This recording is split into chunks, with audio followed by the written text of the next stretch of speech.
नमस्कार दोस्तों। किसी भी एग्जाम की तैयारी के लिए एक समय निर्धारित है। जैसे कि पीटी की तैयारी करना है तो 6 महीने 7 महीने के तैयार समय चाहिए। लेकिन कभी कभी क्या होता है कि बहुत कम समय बचता है हमारे पास। हम बहुत देर से अवेयर होते हैं, एग्ज़ाम का फॉर्म आता है तब हम अवेयर होते हैं, और उसके बाद हमारी अंदर की इच्छा शक्ति इतनी होती है कि हम चाहते हैं कि नहीं, हम तैयारी करें और एग्ज़ाम अच्छे से दें। तब कैसे पढ़ना है, ये जो तरीका मैं बता रहा हूँ ये एक शॉर्टकट तरीका है। मैं शॉर्टकट तरीके के हमेशा खिलाफ हूँ, लेकिन ये भी तरीका सक्सेसफुल हुआ है। कई बच्चे इस तरीके से तैयारी कर कर सफल हो पाए हैं, क्योंकि आपको पहला कदम मिल जाएगा, आप पीटी क्वालिफाई कर जाइएगा, या फिर आपको एक थोड़ा सा आइडिया लग जाएगा कि क्या क्या करना है। टोटल 5 स्टेप बताऊंगा मैं। उन 5 स्टेप में से 3 हैं जो आपको करना है, डूज हैं, और 2 जो हैं वो डोंट्स हैं। डोंट्स का मतलब है कि वो आपको नहीं करना है, उससे आप बच के रहिएगा। ये 3 और जो 2 तरीका है, टोटल 5 तरीके हैं। ये बहुत ही प्रैक्टिकल अप्रोच से बनाया गया है, और इसको पहले भी मैं जो स्टूडेंट मेरे टच में हैं उनके साथ मैंने शेयर किया है, और उनको इससे फ़ायदा हुआ है। इसलिए इसको अच्छे से समझिएगा कि क्या क्या करना है और क्या क्या अवॉइड करना है, और इसको आप एडॉप्ट अगर कर रहे हैं तो 100% कीजिएगा, पांचों तरीका कीजिएगा, तभी आपको फायदा होगा। क्योंकि अभी आपके पास दूसरा कोई ऑप्शन नहीं बचा है, जब समय कम बचा है तो एक बार कोशिश कीजिएगा कि इस तरीके से पढ़ के देखें। पहला तरीका है कि सबसे पहले आप सिलेबस उठाइए। ठीक है, सिलेबस उठाने के बाद पूरा सिलेबस को आप अंडरलाइन कर करके पढ़िए कि क्या क्या सिलेबस में डिमांड है। ये किसी भी परीक्षा के लिए अप्लीकेबल है। सिलेबस कहाँ से मिलेगा? जिस एग्जाम का आप फॉर्म भर रहे हैं उसके नोटिफिकेशन में सिलेबस होता है, उनके वेबसाइट पे सिलेबस होता है। आप सिलेबस निकालिए, हर एक लाइन को अंडरलाइन करके पढ़िए कि सिलेबस क्या क्या है। ठीक है, उसके बाद इंपॉर्टेंट टॉपिक्स नोट कीजिए। इंपॉर्टेंट टॉपिक्स कहाँ से मिलेगा? कुछ एग्जाम जैसे बीपीएससी है, इनका इंपॉर्टेंट टॉपिक मैं अपने टेलीग्राम पे डाल दूंगा। टेलीग्राम का लिंक डिस्क्रिप्शन में भी है और यहाँ भी मैं डाल दे रहा हूँ। आप टेलीग्राम पे जाके आप सर्च कीजिएगा, इंपॉर्टेंट टॉपिक मिल जाएगा। जैसे हिस्ट्री की अगर बात करते हैं तो उसमें 3 पार्ट है, एंशिएंट है, मेडिएवल है और मॉडर्न है। अब मेडिएवल और एंशिएंट से सवाल कम आते हैं, मॉडर्न से ज़्यादा आते हैं। मॉडर्न में भी जैसे 1857 1857 है, उससे सवाल ज़्यादा आते हैं। जो गांधीयन एरा है उससे सवाल ज़्यादा आता है। तो उस टाइप से बना हुआ है कि कहाँ कहाँ से सवाल ज़्यादा आता है और कहाँ कहाँ से सवाल कम आता है। जैसे सोशल रिलीजियस रिफॉर्म्स है, वहाँ से सवाल कम आते हैं। तो वो आपको पहले खुद से एक लिस्ट बनाना पड़ेगा। क्या करना है? सिलेबस लेना है, सिलेबस को अच्छे से समझना है, इंपॉर्टेंट टॉपिक नोट करना है, और जो सबसे इंपॉर्टेंट पॉइंट है, प्लानर बनाना है।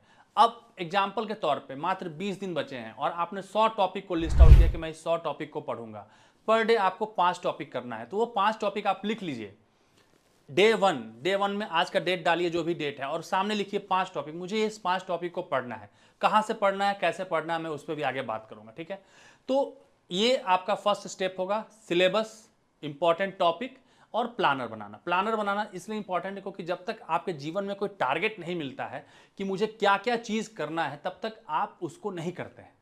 हमारे पास जब डेडलाइन आता है किसी भी काम का कि फॉर्म भरने का लास्ट डेट आ रहा है, तब हम अवेयर होते हैं, फॉर्म भरते हैं। वैसे ही आपके पास एक प्लानर होना चाहिए और उस प्लानर को स्ट्रिक्टली फॉलो करना है। अगर वहाँ भी अगर आप आलस कर देते हैं तो आप समझिए कि गेम से बाहर है और जीवन में आप कभी भी सफल नहीं हो सकते हैं। ठीक है, दूसरा आता है 80-20 रूल। ये हर एग्जाम में, हर सब्जेक्ट में अप्लीकेबल है कि किसी भी एग्जाम की जब आप तैयारी करते हैं तो 80% जो क्वेश्चन होता है वो 20% सिलेबस से आता है। समझिएगा, 20% सिलेबस से 80% क्वेश्चन आता है और 80% सिलेबस से मात्र 20% क्वेश्चन आता है। तो आपको अब पहला आपका सवाल आएगा कि भाई ये मुझे पता कैसे चलेगा कि ये 20% टॉपिक कौन सा है जहां से 80% आएगा। तो उसके लिए मैं आपकी मदद कर सकता हूं। आप मुझे सब्जेक्ट का नाम टेलीग्राम पे डालिएगा, मैं आपको उसका डिटेल्स डाल दूंगा, और कमेंट में भी अगर आप डालिएगा कि सब्जेक्ट का नाम, और मैं वहां भी आपको लिंक दे दूंगा कहां से आप पता कर सकते हैं। तो इसके लिए क्या आपका होना चाहिए अप्रोच? सबसे पहले आप इसमें प्रीवियस ईयर क्वेश्चन उठाइए। प्रीवियस ईयर क्वेश्चन की 2 तरह की किताबें आती हैं। एक आता है ईयर वाइज। फॉर एग्जांपल 2005 में क्या पूछा गया है, उसमें हिस्ट्री, ज्योग्राफी, पॉलिटी, इकोनॉमी सब एक साथ रहेगा। नहीं, वो नहीं लेना है। आपको लेना है कि हिस्ट्री में 2005 में क्या पूछा गया, 2006 में क्या पूछा गया, 2007 में क्या पूछा गया, 2008 में क्या पूछा गया, 2009 में क्या पूछा गया, वो एक साथ सारा लिस्ट किया हुआ रहेगा।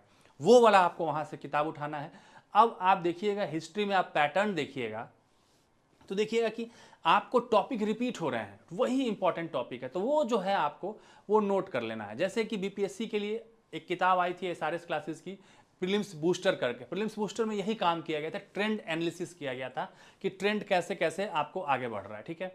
तो वो इंपॉर्टेंट है। आपको प्रीवियस ईयर क्वेश्चन से आप खुद भी कर सकते हैं, कहीं से हेल्प लेने की जरूरत नहीं है। जब आप खुद से कीजिएगा तो आपकी और एक क्या कहते हैं अंडरस्टैंडिंग का लेवल बढ़ेगा, ठीक। दूसरा है आप प्रैक्टिस सेट को सॉल्व कीजिए। कोई भी अच्छा प्रैक्टिस सेट आप लेके सॉल्व कर सकते हैं। एसआरएस क्लासेस का भी प्रैक्टिस सेट जो है बहुत ही बारीकी से बनाया गया है, इसी चीज के लिए बनाया गया है कि आपको क्या क्या इंपॉर्टेंट हो सकता है वहीं वहीं से सवाल डाले गए हैं, ठीक है। तो आपको प्रैक्टिस सेट से क्या होता है कि आपको पता चलने लगता है कि प्रीवियस ईयर क्वेश्चन अगर आप अच्छा किसी भी पब्लिकेशन का प्रैक्टिस सेट कर रहे हैं तो आपको एक आइडिया लग जाता है कि ये इंपॉर्टेंट टॉपिक है और वो आपका इंपॉर्टेंट टॉपिक अब आपको नोट डाउन हो चुका है, अब कहाँ से पढ़ना है। ये तीसरा सबसे इंपॉर्टेंट है। कोई भी बल्क की किताब मत उठाइए। सबसे पहले गलती हम लोग यही करते हैं, बल्क की किताब उठाते हैं। आप इसमें अब वन लाइनर वाली किताब उठाइएगा। क्यों?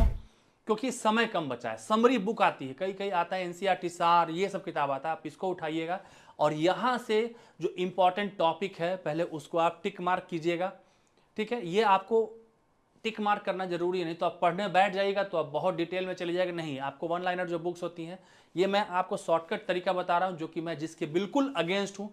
मैं इसलिए बता रहा हूँ क्योंकि अब समय कम बचा है, सरेंडर नहीं करना है, हमें आखिरी सांस तक लड़ना है। तो उसके लिए तीसरा जो आपका अप्रोच होगा कि बल्कि बुक से मुझे नहीं पढ़ना है, वन लाइनर वाली किताब, समरी वाली किताब जो आती है उसको लेना है। पतली पतली किताबें होती हैं, टॉपिक टिक मार्क कर लेना है, टॉपिक पढ़ना है। टॉपिक पढ़ने के बाद अब उसको प्रैक्टिस करना है। प्रैक्टिस कहाँ से करेंगे? घटना चक्र की किताब आती है या कोई भी आपको टॉपिक वाइज प्रैक्टिस सेट आता है। टॉपिक वाइज प्रैक्टिस सेट वही होता है, एक टॉपिक दिया हुआ है, उसके सारे सवाल वहां रहेंगे। अब उन प्रैक्टिस सेट को आपको सरसरी निगाह से देखते जाना है और आगे बढ़ते जाना है टिक करते हुए, ठीक। क्या आपके दिमाग में एक स्ट्रक्चर बन जाए कि क्या पूछना, मतलब क्या क्या इंपॉर्टेंट है, क्या क्या इंपॉर्टेंट नहीं है, ठीक है। ये तीन चीज आप जरूर फॉलो कीजिएगा। चौथा, आपको क्या नहीं करना है? चौथा, आपको डिस्ट्रैक्शन से दूर रहना है। डिस्ट्रैक्शन का मतलब आप सबको, जितने आपके व्हाट्सएप ग्रुप है सब में कर दीजिए मैसेज कि मैं अगले 15-20 दिन के लिए बाहर जा रहा हूं, मेरा फोन स्विच ऑफ रहेगा, ठीक है। डेटा भी बंद कर दीजिए फोन का। जो यूज करना है लैपटॉप से, कंप्यूटर से, टैब से यूज कीजिए। फोन को बंद कीजिए। फोन डिस्ट्रैक्शन देता है, जब तक आपको डिस्ट्रैक्शन रहेगा आप नहीं पढ़ पाइएगा।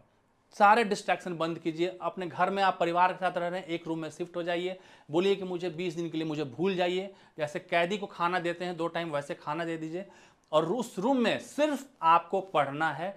डिस्ट्रैक्शन बिल्कुल नहीं आना, क्योंकि जब डिस्ट्रैक्शन आएगा फिर आपका माइंड डाइवर्ट होगा और आप पढ़ाई से दूर चले जाएंगे। पहला है अपने आप को आइसोलेट कर लेना है, ठीक है। जो पहला चीज है, डिस्ट्रैक्शन से दूर रहना है। कोई भी भीड़ भाड़ वाला है उसमें नहीं जाना है, कोई भी स्टडी ब्रेक नहीं लेना है, क्योंकि स्टडी ब्रेक क्या करता है, स्टडी को ही ब्रेक कर देता है और आपकी पढ़ाई बिल्कुल खत्म हो जाती है। तो पहला ये है। दूसरा है, कोई भी नोट्स नहीं बनाना है, खुद का नोट्स बिल्कुल नहीं बनाना है। रेडीमेड आइटम है उसको करना है। अब आपके पास सोचिए समय कम बचा है और आपको कोई खाना बनाना है, तो आप गैस चूल्हा लाइएगा, बर्तन खरीदिएगा, ये लाइएगा, आरओ लाइएगा, पानी लाइएगा, या फिर आप बाजार गए और वहाँ पे 50 रुपये 100 रुपये का खाना ऑर्डर करके खा लिया, वहीं पानी पी लिया आपने। तो अभी वो समय नहीं है। अभी आपको ये नहीं देखना है कि मुझे अपने घर में बनाना है खाना, वो काम बिल्कुल नहीं करना है। सारा रेडीमेड मटेरियल रहता है, उसको पढ़िए, मल्टीपल टाइम पढ़िए। और जो भी अगर कन्फ्यूजन आता है तो मैं हमेशा रेडी हूँ आपके हेल्प करने के लिए। मैं सभी स्टूडेंट्स के लिए बहुत डेडिकेटली मैं अवेलेबल हूँ। आप मुझे टेलीग्राम कीजिएगा, मैं आपको ज़रूर रिस्पॉन्ड करूँगा। कोई ऐसी प्रॉब्लम है, अगर आप मुझसे बात करना चाहते हैं तो मेरे टेलीग्राम पे मैसेज कीजिएगा, या जो नंबर नीचे लिखा है वहाँ पे आप व्हाट्सअप कीजिएगा, मैं आपको ज़रूर रिस्पॉन्ड करूँगा। लेकिन हिम्मत नहीं हारना। ये तरीका मुझे बताना नहीं चाहता था मैं, लेकिन मैं बता इसलिए रहा हूँ क्योंकि कई मैसेज आए हैं कि सर अब हम लोग कोर्स करना चाहते हैं, प्लीज़ कोई रास्ता बताइए। इसलिए इस रास्ते को मैंने बताया है।